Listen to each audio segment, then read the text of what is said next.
আসসালামু আলাইকুম ভিউয়ার্স, আশা করি ভালো আছেন। সরকারি স্কুলে ষষ্ঠ শ্রেণীতে ভর্তি 2025 আবেদন করতে গিয়ে যে ধরনের ভুল আপনারা করছেন এর সমাধান কি, আর ভুল করার পর আসলে পুনরায় আবার জরিমানা দিয়ে ঠিক করা যাবে কিনা এই বিষয়ে আমি আলোচনা করব। ততক্ষণে আমি আবু সাইদ সারাবেলা টপ 5 সবাইকে সাদর আমন্ত্রণ জানিয়ে আমি বিস্তারিত আলোচনা করছি। ততক্ষণে সঙ্গে থাকবেন, সাথে থাকবেন। বিষয়টা আবারও বলছি, আবেদন করতে গিয়ে ভুল হলে কি করার, আবেদন করতে গেলে ভুল হলে কি করা, ভুল করে আবেদন করে ফেলছেন, অলরেডি কমপ্লিট, টাকা দেওয়া হয়ে গেছে, জমা দেওয়া হয়ে গেছে, কি করার এখানে। আসলে এটা সমাধানটা হচ্ছে, আপনারা যখন এখানে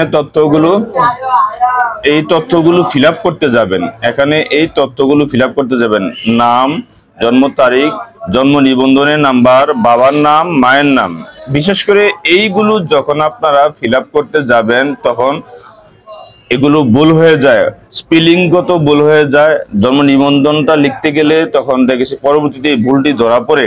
আসলে এই ভুলগুলো হলে যদি লটারিতে টিকলে এই ভুলগুলোর কারণে প্রতিষ্ঠান অথরাইজ আপনার এই আবেদনটা বাতিল বলে গণ্য করবে।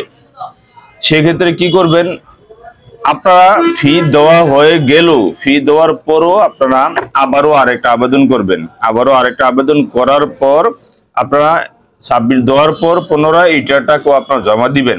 এখানে সুবিধাটা হচ্ছে, আপনার এই আবেদনটায় একাধিকবার আপনার এই ওয়েবসাইটে জমা হলো, সেক্ষেত্রে যদি সঠিকটা লটারিতে টিকে তাহলে আপনি গুড লাক, আপনি বাইচা গেছেন। আর যদি পূর্বের আবেদনটা যদি আপনার লটারিতে আসে, লটারিতে টিকা যায়, সেক্ষেত্রে আপনার ব্যাড লাক, আপনার ওই আবেদনটা পরবর্তীতে এটা বাতিল হয়ে যাবে। কিন্তু আবেদন করার পর এটা কিন্তু সংশোধনের সিস্টেম নাই, সংশোধন করা যায় না। তবে আপনি একাধিকবার আবেদন করতে পারবেন এবং ফি দিতে পারবেন।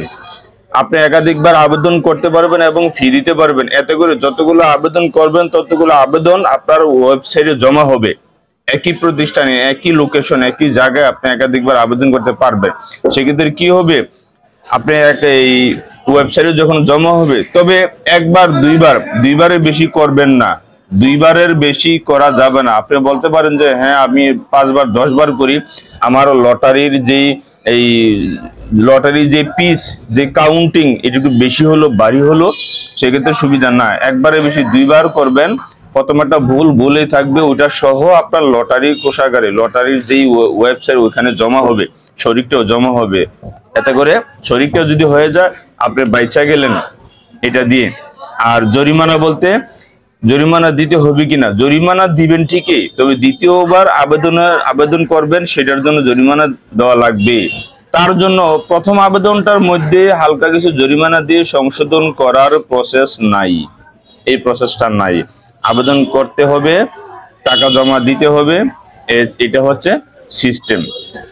তাহলে বন্ধুরা, ভুল করার কারণে তবে সতর্কতার সাথে এগুলো ফিল আপ করার খুব উচিত। আপনারা প্রথম আবেদন করার পর যদি দোকানে যান, আবেদনটা করার পরে আপনি কি করবেন, ওই কপিটা হাতে নিবেন, হাতে নিয়ে একদম জন্ম নিবন্ধনের সাথে, তার জন্ম নিবন্ধন, বাবা মার আইডি কার্ড এটা ম্যাটার করবে না, তার জন্ম নিবন্ধনের সাথে তার নাম, মায়ের নাম, বাবার নাম একবারে যেভাবে স্পেলিং আছে ওইভাবেই দিবেন, যেভাবে স্পেলিং আছে ওইভাবেই দিবেন।